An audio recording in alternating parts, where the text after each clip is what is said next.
Have you ever felt like your website is working against you instead of for you? Like it's just sitting there doing nothing while you hustle everywhere else? But what if your analytics could actually tell you why that's happening? And more importantly, what to do about it? In today's episode, I'm talking with digital marketing strategist and analytics expert Philippa Gamse, who has a knack for turning confusing data into clear, actionable insight. We explore how business owners, especially those who think that analytics isn't for me, in quotes, can use even simple data to uncover hidden opportunities, boost conversions, and stop throwing money at tactics that just don't work. From website usability to YouTube drop-off points to e-commerce cart abandonment, Philippa breaks it all down into plain English. Now, Philippa's been in the digital marketing game since before Google Analytics was even a thing.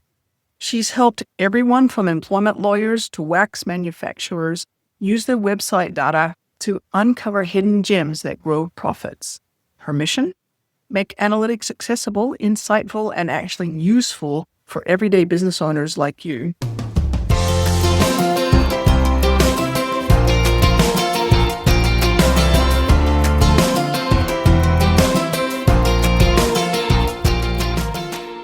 Welcome to the Online Business Launchpad podcast. I'm Trudy, and this podcast is for business owners who want to hear stories, tips, and advice from online entrepreneurs who have overcome business problems and challenges to get to success, because if they've done it, so can you. My mission is simple. I want to help you get what it takes so that you can have more time and money for yourself and your family and more choices in how you live your life. So, Philippa, thank you so much for being on the podcast. Yeah. Hey, Trudy. I would say, I guess it's good morning for you and good afternoon for me. So I'm in California, right, where it's still Wednesday afternoon. My partner calls Australia Tomorrowland. That's about right. Yeah. It's in the morning. It's actually Thursday morning for me. And it's going to be a fun interview. I'm really looking forward to this conversation. If we get started, can you just tell people just a little bit about your background and how you actually got into this whole world of analytics? Not to date myself, but I've been around for a lot of the history of the internet. And analytics actually started quite early on. So there were various programs before Google Analytics came along, which obviously is now the big beast in the market. And very early on, I went, this is interesting, because for the first time, we can tell so much more about how our marketing and our websites are doing. If, say, you publish a magazine or a newspaper, right, you can tell me what the circulation numbers are. You can tell me how many of them you've sold. But you can't tell me how many people actually open it up. If they do, how long they spend reading it, which pages they love, which sections they never go to. Same with TV programs, right? We have these sort of TV figures for viewers and stuff. But on the web, you can do all these things. So you can actually say, which pages of my website does nobody ever look at? And if that's true, why not? And now we can get into a whole new level of granularity. And I said, that's very interesting. There must be things we can do with that will be very interesting. And that's why I got hooked. It's interesting to me that you can use numbers to tell stories. And a lot of people are scared of the numbers. They're scared of the data. They're scared of what they see in front of them because it looks so complex and confronting. But if you can get to the place where you can get it to tell you a story, it's so powerful. And I think more than stories, it's what I like to say is insights. So you said a lot of people are not using this effectively, and that's absolutely correct. I'll totally find that myself. And honestly, let's just cut to the chase here. I honestly believe that if you have a website that is in any way important to your business, and you are not looking at how it's performing using these numbers, you're just shooting in the dark with everything that you're doing. End of story, right? You really are. You're honestly being pretty unintelligent. And I have people who will come back to me and say, yes, but I'm getting plenty of sales. To which the response usually at my end is great, but very few businesses don't want more sales if they can get them, right? And wouldn't you like to know what's happening, how you could make your sales better, or how you could maybe increase your average order value, or any of those from the existing customers, any of those things? So my mission in life really is to make it less intimidating, because I also recognize that If you open up a page of Google Analytics or you get into the interface, you're just confronted with a massive numbers and charts and graphs and who knows what. And of course, it's completely overwhelming. Google Analytics has well over 100 default reports. I think it's more like 140, 150 at least. I don't know. And if you don't have any way into that, what on earth are you going to do with it? It makes perfect sense that you just glaze over. My goal in life is to make it interesting and applicable for business owners who would much rather be doing something else. I think one of the reasons people they'll take one look at those graphs, if they even do that, and their eyes will glaze over, and the effort that it would require to actually be able to make something of those, it's so high in their minds that it's just so much easier not to do anything at all. And so my question for you is, based on the experience that you've had working with people, what might be one small thing that might help to break that feeling of inertia or of it's too hard, I'm not going to do it? I think, honestly, the key thing is to really, one, completely aside from the analytics, you need to understand your business. And which sounds ridiculous, right? It sounds like a completely simplistic statement. But honestly, again, a lot of the time when we get into, I start talking to the business owner about what's your strategy? Who are your markets? What are you trying to do? What is your website trying to do? They can't always articulate that very well, which I know sounds terrible, but that's the most important thing. You've got to be able to know what you want your website to be doing. And that means everything you want your website to do. Most of us think about sales, or if for B2B, maybe leads, or whatever the thing is that's the most important thing to make us money. But there are a lot of other things going on, and very few people buy anything immediately from their first visit. They want to know who you are, what you do. Can you do what you say you do? Do I trust you? Do I feel good about you? Lots of these kinds of questions. And your website needs to answer that because you're not in direct conversation with them. And so what else is going on your site? Are there videos that you want people to watch? Are there product specs, if you're B2B, that you want them to download? Is there content that you want them to consume in other ways? Are there forms that they need to fill in or sign up for your newsletter or all of those other pieces? All of those are important in building the relationship. And one of the best ways to approach analytics is to make a list of those outcomes. And again, all of them, not just the big one. Because then you can start saying, okay, is this happening? Take an outcome, sign up for my newsletter. Is this happening? If not, can we start figuring out why not? And why not could be really simple. A lot of people put their main call to action at the bottom of the page. And if that page has a lot of content, if people don't scroll down the length of the page, they'll never see that call to action. And one of the things that you can tell from analytics, for example, is literally that. How far down the page do people scroll? So if you discover that 70, 80% of your visitors never see your key call to action at the bottom of the page, what are you going to do? Hopefully, you're going to repeat your call to action higher up the page. There's nothing wrong with having more than one call to action on a page, right? Maybe you're going to test having different variations on what it says. By now is a pretty horrible call to action, right? They're trying different wording, stuff like that. There are various things that you can do. I had a client who used to make, or still does make actually, a tremendous amount of video material. And the videos are really interesting, except that when you look at his analytics, unfortunately, at least 50% of the people who start watching the video are gone by 30 seconds. And 90% of them are gone by a minute. Because why? Because, well, my hunch is, when I say why, what you then do is you come up with a hunch and then you can test it, right? My hunch is because, honestly, I have to say, he starts his videos incredibly boring. It starts, hello, my name is, and I am this and this, and in my life I've done this and this. And if you heard it once, it's boring.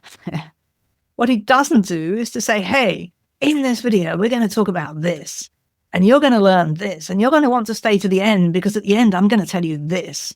When I first said this to him, he didn't believe me. But when you show people the data that says, look at all these people leaving your video, then you can't argue with it, right?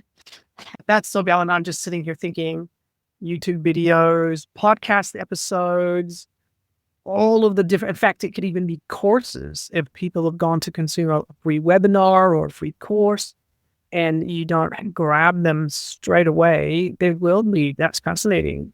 That's really interesting. So do you actually look at data besides web analytics? Do you look at YouTube data? Do you look at podcast episode data? You look at data wherever it is? Yeah, but you have to be careful and really understand what you're looking at. So, for example, YouTube statistics can be very misleading. They tell you how many people viewed your video. Now, that's from the front. You can just look at your screen where your video is and it will tell you how many views there were, right? Obviously, you can get a lot more detailed stats if you actually have your own YouTube analytics, which everybody should have who's using YouTube. But just that basic viewer number on the front screen, I believe, and I can't honestly remember off the top of my head, it fires after a certain number of seconds. And it could be 30, I can't remember. But in other words, it doesn't tell you how many people finished the whole video. So again, it can be misleading. If a lot of people drop off in the first minute, it's not going to reflect that if the video is longer than a minute. So there are deep down inside the stats part of YouTube for the individual videos, you can actually see the percentage of people or what average percentage of people have watched to what length. And you can see there's like where people drop off and stuff. Yeah. So that is really powerful in terms of going back and looking at the video that you created and you see where people drop off and you go, oops, lost them there. Why? That's really interesting. Right. Yeah. And if you actually are using YouTube Analytics and Google Analytics for your website, you can pull that into Google Analytics, which is helpful because that tells you more, like where did people come from? What other pages did they look at? It gives you more context about who they are as visitors. One part of this is that there are always people who come to your website who really shouldn't be there for all sorts of reasons. They're just not your target audience. Now, in my consulting practice, we've actually got a number of stories of times when we've looked at groups of visitors that are clearly not the target audience for the immediate product or service, but we've actually created something for those people, which is wonderful. And I mean, that certainly can be done. And at the same time, there are equally times when those people are simply not for you, and that's the end of it. And don't worry about it. I can give you an example that I still find very strange. So as we discussed before we started recording, my name is, in my family, we say Games. Some of my family say Gams, but we say Games. And it's spelled Gamse, right? Now, I don't understand this, but I have people coming to my website looking for computer games. And they actually spell games, Gamse. And I don't understand why, because it doesn't feel intuitive to me, but they do. Mm-hmm. And I can take a look at those people and say, look, I don't make computer games. I don't want to make computer games. They're not my target market. Just don't even worry about it. Because people worry a lot about bounce rate, which they've heard about, how people who leave your site immediately. But it's important to put that into context. And that's another thing that analytics allows you to do, is to distinguish between what are the things that I can learn that I could or should do something about, and what are the things that I just don't need to worry about. I think that's really interesting. Can you just expound on that? What things should people be paying attention to? For example, if you're selling stuff on your website and people put lots of stuff in their shopping cart on your site, but then they never buy anything, that would be a question. Equally, if you're selling stuff on your website and nobody ever puts anything in the shopping cart, that would be a question, right? So you're looking at, what do I want to happen?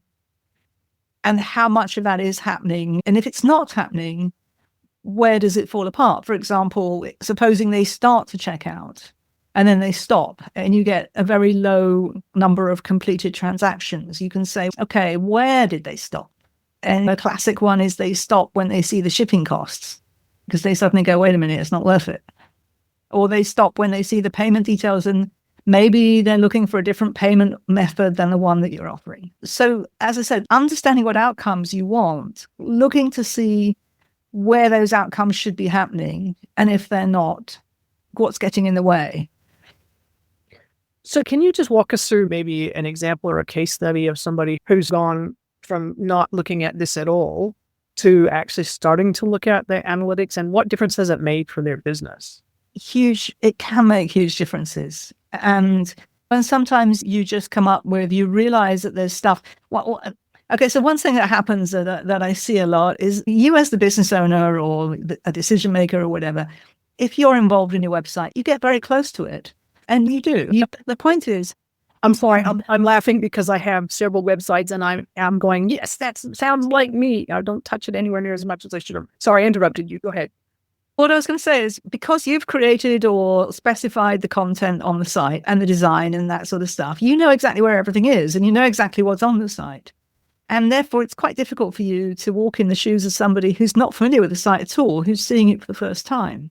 And so, for example, I have a client who a few months ago decided that he wanted to do a month-long sale to sell off last year's inventory in preparation for the next year. And he couldn't understand why people weren't going to the page where he was selling last year's inventory. And I said, where's the link? And he said, there's a link in the navigation menu, and then it's down on the homepage. Yes, it was in the navigation menu, but you had to look for it. You had to pull something down, I think, to see it. And then the first thing that you saw on the homepage was a big kind of display of the new stuff. And so you had to scroll to actually see the information about the sale. And if you didn't, or if you went off into the new stuff, and as I say, you don't specifically scrutinize the menu, you're never going to see that there's a sale. And I said to him, look, if your priority for this month is actually to promote this sale, then we need to put it up front and center. And because he's saying, look, the link's right there. It's obvious, isn't it? And I'm saying it's obvious to you. Yes. Right. And how did it turn out? Did he make the change? You know what? I'm not sure. He's somebody that I talk to every so often. So I know I should have the answer to that, having told the story. But hopefully. Yeah, because it's an interesting thing that I've discovered is that you can tell people till you're blue in the face what they should do, and you give them the logical reasons why they should do it. And oftentimes they won't do it. And I'm fascinated by that as a psychological aspect to just the whole coaching and consulting side of things is that you can tell people because you can see it, but either they can't or they don't have the time or for whatever reason they won't change. So just out of sheer curiosity, do you have specific ways that you work with people to try and get them past that whole, okay, I heard what you said, but I didn't really hear what you say, and I'm not going to do it sort of mentality? Of course, obviously, sometimes there are great reasons why they don't do something that I suggest, especially if there's a cost to it, then you have to weigh up the cost benefit. My job, I think, is to point out some opportunities. And on the other hand, there are some great stories. Like you said, what's the outcome? And I fobbed it because I didn't know. For example, to tell you a different story, this is a B2B story, but I had a client that was an industrial wax manufacturer. And he made industrial waxes for manufacturing processes around, and he had a global market. It was very high quality wax. And when we looked at the analytics, because he's selling wax in industrial quantities, right? When we looked at the analytics, we realized that there were a number of consumers coming to the site because he had done a lot of SEO. And so if you looked up beeswax supplies or something like that, you'd find his website pretty high up. And so consumers were coming to the site because they wanted to buy beeswax to make candles, but obviously in very small quantities that are absolutely not his business, not his market, not interested. But there were so many of them, and we figured out that's what was going on, that he actually created a side business. So a little e-commerce site. And so basically when you got to the website, it said, if you're a consumer and you want small quantities, click here. Take them off to the side website. Sell them little bits of beeswax or duck's wax or whatever it is. Don't bother to B2B lead people. And this little side business, it doesn't take a lot of fulfillment. They had a couple of people on it or something. And because he was doing so well in search, it actually did very well. And it wasn't that complicated to set up the website, obviously, and away you go. Sometimes taking the suggestion, taking the risk and running with it can really pay off. I think that's really interesting because you basically looked at the data. You've come up with a realization that you've actually got consumers that don't fit the business model, but rather than just going, too bad, go away, the guy said, hey, maybe I can do something for them, but it's a completely separate business. Have you ever had customers who have had that kind of a situation where instead of setting up a side business for themselves, they actually just find one of their, might be a competitor or it might be somebody else where they've said, hey, I've got all these leads coming in. Would you like them? And would you like to pay me for them as well? Have you ever had that situation? No, I have more stories where we've actually done it ourselves, but obviously that would be a perfectly fine option. As long as you can. The key point here, though, is to isolate out a group of people with certain characteristics and say, these people are not our core market. What do we want to do about it? Yeah. So could you give us another example of that sort of a situation? Because I think that happens to people a lot more than they think. Another of my favorite stories is that I was working with an employment lawyer, here in Silicon Valley. So what she did was not litigation, but she did training for large Silicon Valley companies around creating a fair workplace. So preventing harassment suits, etc. So stay out of court stuff. And that's very much based on her expertise. And so there was a huge amount of content on the site and lots of news about employment law and analysis and so on. And on that one, we realized we had an Ask the Lawyer section. So we got questions from people who came to the site. And based on that kind of stuff, and the internal search engine, we realized that a lot of employees were coming to the site and saying things like, I think I'm being harassed at work. Do I have a case? And again, this is not her target market. She doesn't do litigation. She doesn't work with individuals. But there were so many of these people that what we did was to create a load of little eBooks, which were sold at like an impulse buy price. I don't know, $14.95, $19.95, whatever. And we created several of them. Things like, I think I'm being harassed. I've been accused of harassment. I think I was unfairly terminated. I think I should be getting overtime and I'm not. So those kinds of things. And then we also created some bigger ones for employers. So smaller businesses or businesses outside of the state of California. And of course, it's all covered in legal disclaimers. At the same time, apparently, much of stuff that people think of as harassment isn't. So the selling premise was before you go and consult a lawyer yourself and pay a lot more than $14.95, buy this ebook to see if you might even have a case. Ebooks are wonderful because it's basically a PDF, right? And somebody sticks in their credit card and they get instant access. So you don't even have to have anybody doing fulfillment. So the site runs itself. And that started chugging along and it was making several $1,000s a month on the side just by itself. That's a really interesting point because it comes back to that concept of how can I help the people who aren't my clients? What could I do to help them out? I like that approach. Quick question for the people that you do the consulting with. I'm assuming, and so I guess I'm asking, that they must have a business that's either a certain size or their website traffic is at a certain size before it makes it worthwhile to bring somebody like yourself in. Where's that sweet spot between, hey, I have to do it all myself, or actually it's going to be better use of my time if I bring somebody else in to help? Where's that spot? Yeah, I guess it depends to some extent on the business. I had somebody coming to me this week who has never put analytics on his website. He does a lot of work by mouth referral. It's one of those where he's doing all right, but he's realizing that he really needs to do more with his website. And honestly, we discovered that he gets about 15 visitors a week. And obviously I said to him, look, it's not worth doing a load of analytics on 15 visitors a week. So first of all, we need to get you some traffic. But is there a number that I won't work below? No, I think it depends on the context and how specialized it is. For example, there are some industries that I really don't like working in, and one of them is insurance. Because to me, insurance is a commodity. Most of us buy insurance based on price. Because the whole point about insurance is we hope we're not going to use it, right? So you really only find out how good the company is and how nice they are when you have to use it. And by then you're already in trouble. So I hate marketing insurance because it doesn't feel like you market on value. You just essentially market on price. I'm much more interested in marketing using really good content and really interesting ideas, but products, I should say. Do they tend to be service-based businesses or do they tend to be content-based businesses?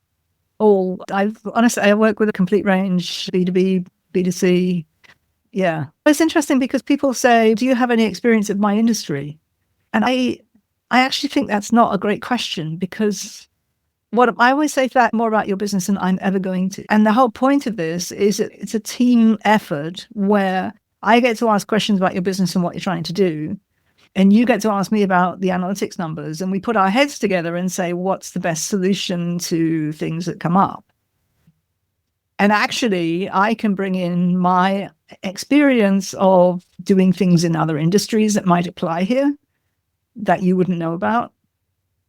So in fact, having not a lot of industry experience in your particular industry isn't necessarily a limitation. In fact, it might even be a benefit. It might be a benefit because you come in with a pair of fresh eyes. And besides, the key thing is that you're looking at data. It's the data that matters. It's not the industry specifics. It's the data. That's why I like the concept of putting two heads together, because One's got a lot of industry knowledge, that's the business owner. The other one's got a lot of analytics knowledge, marketing knowledge, that's you. Pair those two things together, and you'll come up with answers that are completely different than if you had just one or the other of you looking at the data. I think that's really interesting. I'm curious, coming back to the person that you mentioned that basically runs a business off of referrals, and they hadn't set up their analytics because obviously they would have thought they didn't need to. There was no point, it wasn't necessary. What would you say to people who have either been scared away by the thought of having to set up the analytics, or they just don't see the point? What would you say to them to help encourage them to actually get their analytics set up? Definitely, I think that if you want to grow your business, there are definitely opportunities to do it better online. In his case, one of the things that's driving him is that he has a new product. So he's put together a specific package that he wants to sell. It's a kind of mass market or much more of a mass demand package. And he's in a pretty specialized area. And so he wants to get the word out. And at that point, he's starting to do some social media ads and stuff like that. And once you start spending money on things like advertising, then you really want to know that you're spending your money wisely. Because especially with social media advertising, frequently it doesn't work as well as everybody says it should. You want to be intelligent about that. And with analytics, you can see exactly what outcomes you got, assuming you set it up correctly, what outcomes you got from each ad, each campaign, where people came from. You can compare, does Facebook do better for me than Instagram, than TikTok or whatever? And really get intelligent about where your markets are hanging out and how to approach them. Yeah, that makes a lot of sense. So given that setting up Google Analytics sounds foreign to most people, and then they may have actually gone as far as setting up a Google Analytics account and then looked at that and just gone, oh, the learning curve is just too steep, I'm just going to avoid, as we've said before. What would be something that people could do to, instead of just looking at the screen and then switching it off, what might be the first little step that they could take that would help them just build up just a little tiny bit of confidence in their ability to use these powerful tools? Yeah, I do think it helps to have somebody around who knows what they're looking at, even just to show you around. And as I said, to me, the most important thing is to come up with a question that you want answered. So not just to look at the reports and try to figure out what they're telling you, but to start out with maybe what's your key goal? Where is it supposed to happen? And is it happening? And start looking at things like how many visitors even started to engage with this goal or with the page that it's on or something like that. I think you have to have questions in your mind in order to approach, because then you know what you're looking for. Just staring at these things is completely... People say, what metrics are the key metrics to look for? And I just don't know that's a helpful question, because people tend to default to questions like, did I get more visitors this week than I did last week? Which is what we call a vanity metric, meaning that without further context, it's pretty meaningless, because you can say, oh yeah, I did. I got more visitors this week than before, so I must be doing it right. And then you can go away because things are going well. But if none of those visitors have bought anything, if they've all left immediately, then they're not worth anything to you. So you want to be saying like, am I getting more visitors this week who are doing the things I want them to do than I did last week? And if not, that's where you start getting somewhere. There's no point. Here's a rule, right? There's no point looking at the numbers for the sake of looking at numbers. The only reason to look at a number is because there's something you're going to do about it. That's a really important point and a really important distinction about the whole coming with a question and knowing that you have this question. That gives you a reason to try and set up your analytics in such a way that you can answer that question. And then it makes you much more likely to go back and look at your data to see if you've gotten an answer to that question. So I think that's really critical. Now, what I would say is that Google Analytics, and I'm talking about Google Analytics because it's the one I work with most, in conjunction with another program called Google Tag Manager, which allows you to really control what the analytics does in a very customized way. And that's really important. Google Analytics default out the box is not necessarily the most optimal tool. However, it has massively useful customization capabilities that you can start tailoring it to answer your specific questions. There's a specific page on which something can happen. And you can really hone in on stuff like that. And so it can be worth hiring somebody to help you set it up in a way that really works for your business, even if you don't continue to employ them. But even just to get the right initial setup, make sure that some of the default measurements are, some of the stuff out of the box in Google Analytics is really, I don't honestly understand why they did it that way. For example, the default data retention period is 2 months, which is nothing. Yeah. If you want to compare this quarter over last quarter and you've only got 2 months worth of data, you can't do that. So you can change that, but you need to know upfront that it would be a good idea to do that. Yeah, absolutely. So it's like having you need somebody to help you with those sorts of things. So you're not going to, unless you've done this, you're going to actually know about those sorts of things. I want to throw a third tool in there, and that a lot of people actually don't realize exists, and that's Google Search Console. Do you tend to work with that triumvirate? You got Google Analytics, Google Tag Manager, and Google Search Console. How do those three things work together? Yes, absolutely. Firstly, in Google Analytics, you can plug in your Google Search Console. So we should explain to everybody that Google Search Console is an SEO tool, and it helps you to understand how, if you're doing search engine optimization, so you're trying to do better in Google Search, Search Console is a tool that helps you do that. And it tells you how many people are looking for different keywords, how many times you show up for different keywords, how many people click on your listings, roughly where in the search results you appear, et cetera, et cetera. If you link it with Google Analytics, then in the analytics, you can see, now you can't, unfortunately, you used to be able to tell which keywords brought people to which page. Unfortunately, for privacy reasons, they don't do that anymore, but you can see which keywords brought people to the site.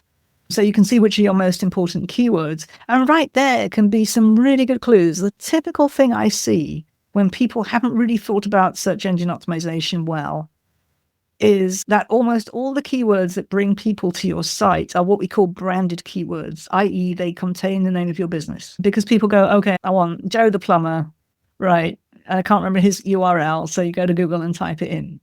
And while that's lovely, of course, that doesn't mean you're not getting traffic for people who need a plumber, but they don't know the name of the plumber they want. Non-branded keywords, i.e. keywords about what we offer as opposed to our name, is an area that, unless people are more savvy about SEO, they tend not to do so well in.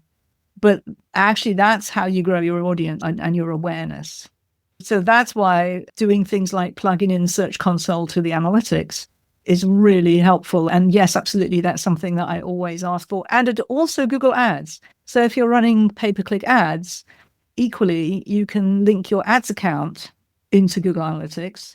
And what that does is understand the ad traffic. It looks at who comes in from Google Ads, of those visitors, who converts, who does something you want them to do. And you can tell Google Ads what a conversion is, right? And then it will say, okay, so it will start figuring out the most valuable types of visitors are these people, like who came from this particular ad or this particular, it could be all sorts of things, where geographically they come from, pages they look at or whatever, and start figuring out what are your most valuable types of visitor and ways to get them around. And it will start actually going back to ads to optimize. If you're getting ads to help your bid strategies, it will use data from analytics to hopefully optimize the bidding. That's useful to know, because for people who are running ads, oftentimes getting the conversion tracking set up correctly, and I'm putting on my hand saying this is me. I also know it happens to a lot of other people as well. Getting that conversion tracking set up correctly can sometimes do your head in, because either you're trying to do something weird or strange, or you're new to what you're doing and it can take a little while to get things working properly. Do you have a really quick story about maybe somebody you've helped with that whole ads conversion tracking side of things? Yes, I do. I've certainly helped people. The thing about it is to get it right and to test it carefully and to understand that people go crazy because the numbers in analytics do not match the numbers in ads. And they almost never will. Not necessarily massive discrepancies, but some level of discrepancy. And people expect the numbers to be exactly the same.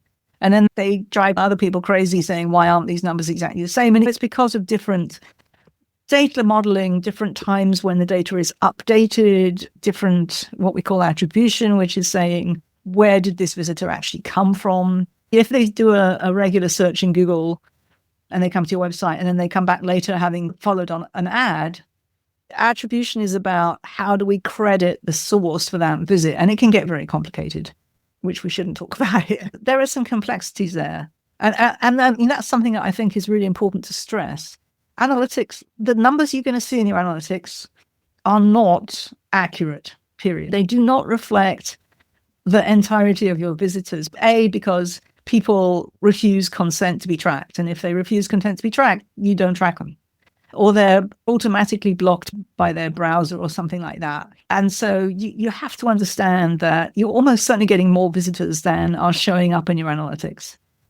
But what we're looking for, and as I say, the numbers don't necessarily completely reconcile one-to-one with another tool like ads or Search Console. But what we're looking for and what it's useful for is identifying trends and patterns that will allow you to make some of the decisions that we've been talking about. So it's not your tool of record, right? It's really important for people to understand that. That's really important. It's the patterns, it's the trends, which you really only need anyway, because it's just getting that sense of what's actually happening so that you can take action. Philippa, that's been really interesting. We could probably talk about analytics for a long time. And it is an art and a science in some respects, because it's an art working with the people, but it's a science around looking at the data and trends and patterns. If people are interested in getting in touch with you or finding out more about you or might actually want your help, where's the best place for them to go? I love connecting with people on LinkedIn. And the good news is that I think I'm the only person in the world with my name, which is pretty amazing. So it's quite easy to find me on LinkedIn. And I do have a website, which is websitesthatwin.com. And on that website is an ebook that's free. It's basically 5 stories of real life stories of things I've worked on with clients where we've made a big decision based on the analytics. And it talks about what we found, what we did. But it's in very non-techy. There's no charts and graphs in it. And the idea really is just to inspire people to say, I wonder if that's something that could be happening for me that I could take advantage of, and try to help people get an idea of the power of analytics without making it overwhelming. So that sounds interesting. So we'll put the links to that into the show notes. And is that ebook that you download, is that the 42 rules for a website that wins? Or sorry, that was my book. So that was a book that I wrote a few years ago. I'm actually in the middle of writing a new book, which is actually about analytics for business owners in English. So hopefully that will be out in a few months. That sounds like it'd be really useful. So I'll put links to your 5, I'll call them case studies. Yeah, it's called 5 Hidden Gems. Your hidden gems. I like that. That's good. And then I'll also put a link in there for your actual book. Thank you. And we'll put all the links in the show notes for people. Philippa, it's been fascinating talking to you. Thank you so much. Thank you. That was a pretty big goldmine of insight from Philippa Gamse. Who knew that analytics could be that approachable? If your eyes usually glaze over at the sight of charts and graphs, hopefully this episode made you want to take a second look. Because remember, it's not about being a numbers nerd. It's about using data to tell the story of what's actually working in your business.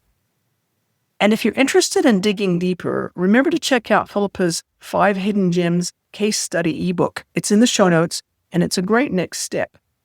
Thank you so much for listening. If this episode gave you an aha moment or even just made analytics feel a little bit less scary, please subscribe, leave a review, and or share the podcast with a friend.